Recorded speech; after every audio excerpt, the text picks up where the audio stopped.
అమ్మగారు ఒక ఆరోగ్యం అన్నది ఒక్క బెంగ అన్నది ఉంటుంది 5వ స్థానంలో నమస్కారం ప్రేక్షకులారా, ఇప్పుడు మనం ఆగస్ట్ నెల రాశి ఫలితాలు చూడబోతున్నాం. అందులో గ్రహచారం ఉంటుంది, మనకి ఒక్కొక్క రాశికి ఉన్న ఫలితాలు ఉంటుంది. అదేలాగా వాళ్ళకి ఉన్నటువంటి రెమెడీ ఏమిటి అన్నది కూడా ఉంటుంది. వీడియోని తప్పకుండా లాస్ట్ వరకు చూడండి. ఇప్పుడు గ్రహచారం ఎట్లా ఉందంటే, మనకి 18వ తారీఖు వరకు సూర్యుడేమో కర్కటక రాశిలో ఉంటాడు, తర్వాత మనకి సింహరాశికి వచ్చేస్తాడు. అదేలాగా మనకి మంగళుడు కుజుడు మనకి మిథున రాశికి వచ్చేస్తున్నారు 4వ తారీఖున. బుధుడేమో మనకి 6వ తారీఖున కర్కటక రాశికి వచ్చేస్తున్నారు. శుక్రుడేమో మనకి కన్యా రాశికి వెళ్ళిపోతున్నారు. అదేలాగా మనకి రాహు కుంభరాశిలో ఉన్నారు, శనీశ్వరుడు వక్రంగా మీనరాశిలో ఉన్నాడు, కేతు ఏమో సింహరాశిలో ఉన్నాడు. ఇదనమాట బేసిక్ గ్రహచారం. సో ఇప్పుడు వీక్ పాయింట్ అని చెప్తే, ఈ గ్రహచారంలో మనకి శుక్రుడు నీచం అవుతున్నాడు కన్యా రాశిలో, అది ఒక వీక్ పాయింట్.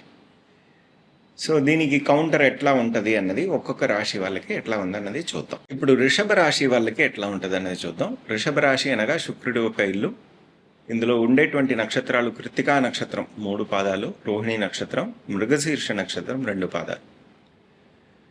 రాశి నుంచి 2వ తారీఖునే మనకి 4వ తారీఖునే మనకి మంగళుడు 2వ స్థానానికి వెళ్ళిపోతారు. శుక్రుడేమో 5వ స్థానంలో నీచం అవుతున్నారు 2వ తారీఖునే. కాకపోతే ఏంటంటే, మనకి ఒకలాంటి పాజిటివ్ సిచ్యువేషన్ అన్నది మనకి 23వ తారీఖు వరకు ఉంటుంది. ఎందుకంటే బుధుడేమో మీకు 3వ స్థానంలో గురువుతో పాటు సూర్యుడితో పాటు ఉంటాడు. 18వ తారీఖు సూర్యుడు వెళ్ళిపోతాడు, కాకపోతే బుధుడు గురువుతో పాటు ఉండేటువంటి ఒక అవకాశం. కాబట్టి ఇంతవరకు మనకి ఒక ప్రొటెక్షన్ అన్నది ఉంటుంది. సో మేజర్గా మనకి వచ్చేటువంటి ఇబ్బందులు దేంట్లో ఉంటుంది అంటే, మనకి 11వ స్థానమైన లాభస్థానంలో. కాబట్టి ఫండ్ ఫ్లో సిచ్యువేషన్ అనేది మీరు గమనించి చూడాలి. 2వ స్థానంలో కుజుడు ఉండగా చాలా విషయాలు మనం ఫ్యామిలీ రిలేటెడ్ అయిన విషయాలు, కుటుంబం రిలేటెడ్ అయిన విషయాలు, అదేలాగా ధనప్రాప్తి రిలేటెడ్ అయిన విషయాలు మనం గమనించి చూడాల్సిన ఒక అవకాశం అన్నది ఈ టైం పీరియడ్లో ఉంటుంది. ఆయన చూసే చోట్లన్నీ కొద్దిగా యాక్షన్ ప్యాక్డ్గా ఉంటుంది. కాబట్టి ఈ నెల మనకి కొద్దిగా యాక్షన్ ప్యాక్డ్గా ఇవన్నీ ఉంటాయి. 7వ స్థానాధిపతి కూడా మీకు మంగళుడు, ఆ స్థానానికి 8వ స్థానంలో వెళ్ళి ఆయన ఉన్నారు. కాబట్టి కొద్దిగా మనం ఒక ఫండ్ ఫ్లో సిచ్యువేషన్ మన పార్ట్నర్ దగ్గర నుంచి వచ్చేటువంటి అవకాశం అన్నది బాగుంది. అది బుధుడు ఒక ఆశీర్వాదం కూడా మనకి ఈ టైం పీరియడ్లో ఉంటుంది. కాకపోతే ఏంటంటే, ఒక్క బెంగ అన్నది ఉంటుంది. 5వ స్థానంలో శుక్రుడు మనకి నీచం అవుతున్నారు కాబట్టి అది బుద్ధి స్థానం కూడా, పుత్రుడు స్థానం కూడా, మన యాన్సెస్ట్రల్ ప్రాపర్టీ చెప్పేటువంటి స్థానం కూడా. కాబట్టి ఈ విషయాల్లో కొద్దిగా మనకి మనసు అన్నది అటువైపు వెళ్తూ ఉంటుంది. దాంట్లో ఉన్నటువంటి ప్రాబ్లమ్స్ అన్నది మనం ఫేస్ చేయాల్సిన ఒక పరిస్థితి అనేది ఉంటుంది. అందులోనూ మనకి 23వ తారీఖు తర్వాత ఉన్నటువంటి స్థితి అన్నది కొద్దిగా ఎక్కువగా మనం గమనించాల్సిన ఒక పరిస్థితి అనేది ఉంటుంది. 23వ తారీఖు తర్వాత మనకి యాన్సెస్ట్రల్ ప్రాపర్టీని మనం రిపేర్ చేయడం కానీ, సేల్ చేయడం కానీ, ఇటువంటి విషయాలు మనకి జరిగే అవకాశం బాగుంది. కాకపోతే అంతవరకు ఉన్నటువంటి సమయం మనం కొద్దిగా జాగ్రత్త పడాలి. 4వ స్థానంలో సూర్యుడు వెళ్ళగా మనకి ఒక 13 రోజులు, 18వ తారీఖు నుంచి ఒక 13 రోజులు అమ్మగారు ఒక ఆరోగ్యం అన్నది గమనించి చూసుకోవాలి. అదేలాగా ప్రాపర్టీ రిలేటెడ్ అయిన విషయాలు ఏమి డీల్ చేయకుండా ఉంటే మంచిది. వాహనాలు సంబంధించిన విషయాల్లో కొద్దిగా మనం గమనించి చూడాలి. దాంట్లో ఏదైనా రిపేర్ అటువంటి విషయాలు మనం గమనించి చూడాల్సిన పరిస్థితి అనేది ఉంటుంది.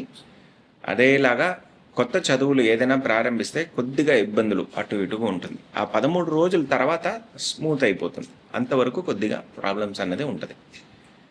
ఫస్ట్ హాఫ్లో చూస్తే మనకి 3వ స్థానంలో బుధుడు ఉన్నారు, మనకి గురువు ఉన్నారు, సూర్యుడు ఉన్నాడు. కాబట్టి ఆ టైం పీరియడ్లో కొత్త ప్రయత్నాలన్నీ మనకి సక్సెస్ అయ్యే అవకాశం అన్నది బాగుంటుంది. మనకి రావాల్సిన సపోర్ట్ సిస్టమ్ అంతా బాగుంటుంది. అదేలాగా మనకి ప్రాపర్టీ సేల్ వలన మనకి లాభాలు అన్నది వస్తుంది. ఈ 11వ స్థానంలో మనకి శనీశ్వరుడు వక్రమవుతున్నాడు కాబట్టి పెద్దోళ్ళ ఒక ఆరోగ్యం అన్నది చూసుకోవాలి. మనకి రావాల్సిన లాభాల్లో కొద్దిగా అప్స్ అండ్ డౌన్స్ అన్నది ఉంటుంది. అది మనం చూసుకోవాలి.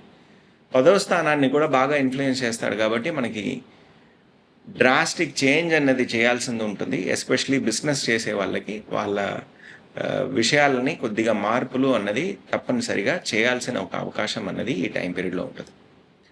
మంగళుడు మీకు 9వ స్థానాన్ని కూడా చూస్తున్నాడు కాబట్టి మనం నాన్నగారు ఒక ఆరోగ్యం అన్నది గమనించి చూడాలి. అదేలాగా ఫ్యామిలీ సిచ్యువేషన్స్లో మీ లైఫ్ పార్ట్నర్ ఒక ఫ్యామిలీ సిచ్యువేషన్లో ఉన్నటువంటి ఇబ్బందులు ఏమిటి అన్నది కూడా తెలుస్తుంది. అది కూడా మనం చూడాల్సిన ఒక పరిస్థితి అనేది ఈ టైం పీరియడ్లో ఉంటుంది. బేసిక్గా మనకి ఈ టైం పీరియడ్లో రెమెడీ ఏమిటి అంటే మనం మహాలక్ష్మి వాళ్ళ ఆలయానికి వెళ్ళడం.